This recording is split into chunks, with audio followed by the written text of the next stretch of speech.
That's a nice tie. Ah, welcome to CP Time, the only show that's full of culture. Today, we'll be discussing the history of Black Winter Olympians. And I know when you think of Winter Olympians, you think of Bjorgen, Bjorn Dellen, and many other names that sound like IKEA tables. But not all Winter Olympians look like they walked off Hitler's vision board. Take Debbie Thomas, an American figure skater who became the first Black athlete to win a medal at the Winter Olympics. She had to overcome life-changing challenges that would break the most of us: racism, sexism, and the cold. But Debbie's persistence got her to the '88 Olympics, where she faced off against East Germany's Katharina Witt in the Battle of the Carmens, since they both skated to music from the opera Carmen, which just makes sense. I mean, what other opera you going to ice skate to? La Traviata? PBS folks know what I'm talking about. Our next Winter Olympian is Tofiri Kabuka, a blind skier from Uganda who in 1976 became the first African athlete to compete at the Paralympic Winter Games. 1976. It's not that long ago. George Jefferson was already in a deluxe apartment in the sky, Kool had already met the gang, and Bernie Sanders was a young 97. Still, Kabuka won 5 silver Paralympic medals and also scaled Mount Kilimanjaro.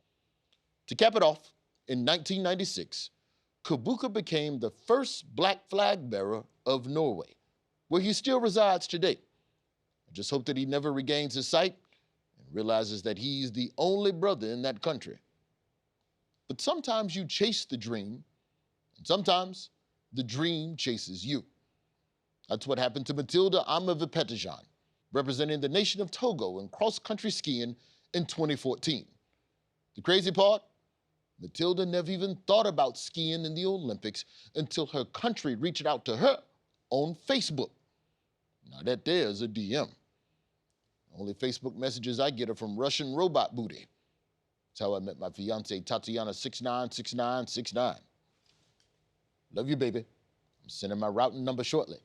And I hope that my credit cards can get you those plane tickets to America. See you soon. But perhaps the most famous Black Winter Olympians are the 1988 bobsled team from Jamaica. They made no sense. Bobsledding requires ice, sleds, and intense concentration for up to 4 minutes, none of which Jamaicans were thought to have. But in 1987, Jamaica recruited a ragtag team of bobsledders, including 22-year-old Devon Harris, who at the time was serving in the Jamaican army. I'll be honest in telling you, I did not even know that Jamaica had an army. Who the hell is mad at Jamaica? Friendly people, if you're mad at Jamaicans, the problem is you. Now, Devon Harris and the rest of the team was so unfamiliar with the sport that they didn't even know what bobsledding was. They probably thought it was sledding on top of a guy named Bob. But of course, it hadn't been that way since 1942 when Bob died. Poor bastard. Anyway, the Jamaican team somehow qualified for the 1988 Winter Olympics in Calgary, Canada, even after crashing their sled more times than Bitcoin. And if that weren't crazy enough, the team recruited and trained a 4th member 3 days before the Olympic event. That doesn't seem like a lot of training, but 2 days is still more training than most police officers. On the 3rd run at the Olympic Games, the Jamaican team got into a horrible crash and they were disqualified, but they heroically walked to the finish line.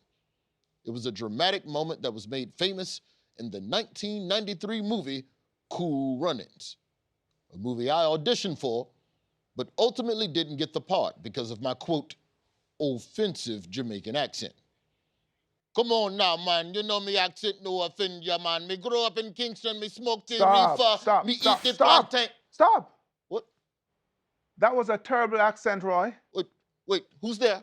Who are you? It's me, man. Devon Harris from the original bobsled team.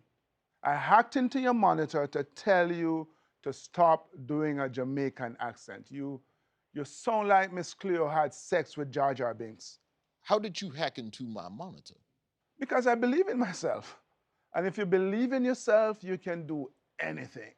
Well, except for you. You'll never do a good Jamaican accent. It sounds like how fake dreadlocks look. So does this mean I can't audition for Cool Runnings Part 2? There's not going to be a part two.